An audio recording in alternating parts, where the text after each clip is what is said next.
For me, it is very clear that some of the strategic assumptions on the basis of which we have been conducting most of our policies will have to be reviewed very carefully and closely in the coming weeks. So clearly, Donald Trump has given a response to a question I have been asking India's trade minister. I would say arm twisting mechanism that he's used to getting his way done through bullying and getting people to sign a trade deal. Extra 25%, totaling 50% tariff on India is not merely because we are trading with Russia. I think there is a far more sinister reason for this, and I believe that the Pakistan army, through its commercial corporations, has got a very strong commercial relationship, perhaps to the Trump organization. प्रधानमंत्री जी ने कल स्पष्ट किया, हम लोग अपने राष्ट्र हित में काम करते हैं. Look, I think there is obviously something that has gone wrong, and we don't quite know what it is for all of us. I'm sure that our government is focused very much on the situation. For me, it is very clear that some of the strategic assumptions on the basis of which we have been conducting most of our policies will have to be reviewed very carefully and closely in the coming weeks. Let me stress, first of all, there is an ongoing negotiation. So it's not as if this is the final word. And Mr. Trump is known for somewhat assertive negotiating tactics. So it is possible this is part of a negotiating style which we have not seen before in international diplomacy, and which is therefore very difficult for us to understand and accept.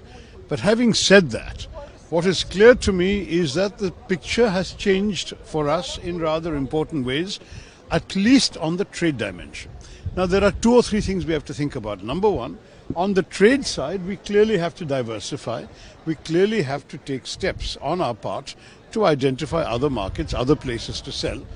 We have a free trade agreement with the UK. We can sell them a lot more goods. Maybe some companies in the UK might even purchase goods from India, repackage them and ship them to America without paying the Indian duty tariffs there. Who knows? Various things may be possible.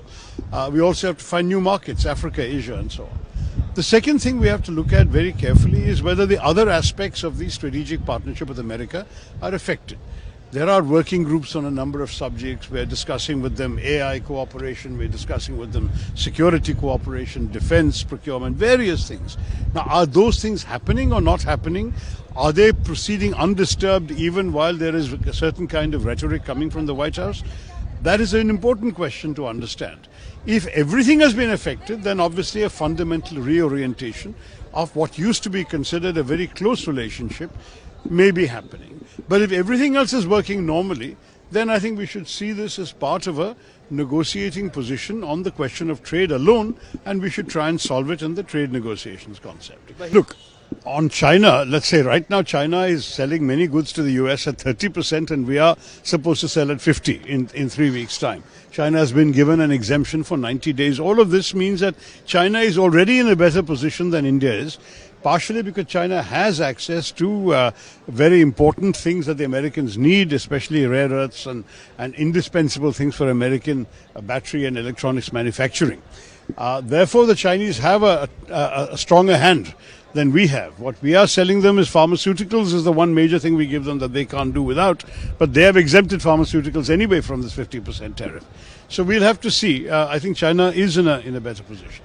As far as Brazil is concerned, they've already got 50% imposed upon them, and for non-trade related reasons. It is about their prosecution of the former President Bolsonaro, who is a friend and ally of Mr. Trump's. Mr. Trump is objecting to that. So the Brazil situation is a bit different from ours, but the net effect is we are the two countries with 50% to face, and therefore there is a common cause to be made.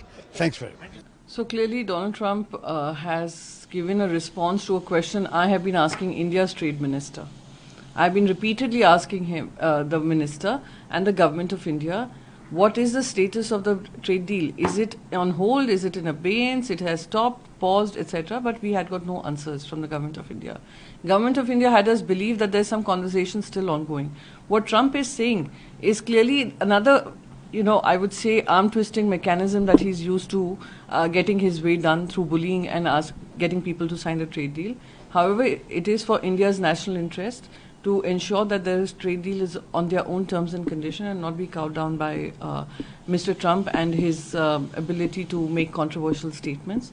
So we would hope that America would realize its responsibility as a larger democratic nation, that we have had a strong friendship, we've had a strong strategic alliance, we have very strong economic relations, and to disrupt global trade would be extremely unfortunate and would be helping those countries which do not believe in democracies. As two strong democratic nations, we need to lead by example rather than through this bullying mechanism amongst two friendly nations. I believe that this extra 25%, totaling 50% tariff on India is not merely because we are trading with Russia. The European Union also trades with Russia. America itself trades with Russia. I don't buy this for a minute that this tariff has been imposed on us because we are trading with Russia. I think there is a far more sinister reason for this, and I believe that the Pakistan army, through its commercial corporations, has got a very strong commercial relationship, perhaps with the Trump organization. I've heard a few things, and now it's the fact that the army chief, Field Marshal Munir, is going back to America for the second time, which is unprecedented. It's the second time. It shows that there seems to be some sort of a very close tie between the Pakistani army and the Pakistani army corporations and the establishment there. And as a fallout of that, I think this pressure is being put on India. So, but do you think that Trump indirectly has dumped India by these kind of actions? He is definitely he's not acting as a friend of India. The government here believed that there was a special relationship between our establishment and our Prime Minister and Trump. But obviously that is not true. They did a couple of joint events and they thought they had some special bond. Obviously that is not true. And obviously that there is no friendship and there is also no back channel communication. But we need to negotiate through this and come to it. America needs us. We also need America. It's not easy for us to find customers immediately in replacement of American customers, and America also needs the supply chain from India. But as I said, my fear is that this 50% tariff is not merely because we are buying oil from Russia, it's for other sinister reasons, and those sinister reasons could be tied to the commercial establishments of the Pakistani army. Last question is, Tamil Nadu government is introducing their own education policy for the state other than the national education policy. How do you see? See, we in Tamil Nadu are very, very clear. We only want a two-language policy, whereas we'll only English and Tamil. English is a passport for us to communicate with the rest of the world for commerce and for scientific purposes. And Tamil is for our heritage and culture. We don't see any value in making a third language compulsory. And definitely, if somebody wants to learn a third language on their own, they are free to learn it. But there's no reason for Tamil Nadu to have a three-language formula. So in Tamil, this one. தமிழ்நாட்டுக்கு இருமொழி கொள்கையே போதும். நம்மளுடைய கலாச்சாரத்திற்காக தமிழும் உலகத்தோடு தொடர்பு வைத்துக் கொள்வதற்கு ஆங்கிலம் நமக்கு போதும்.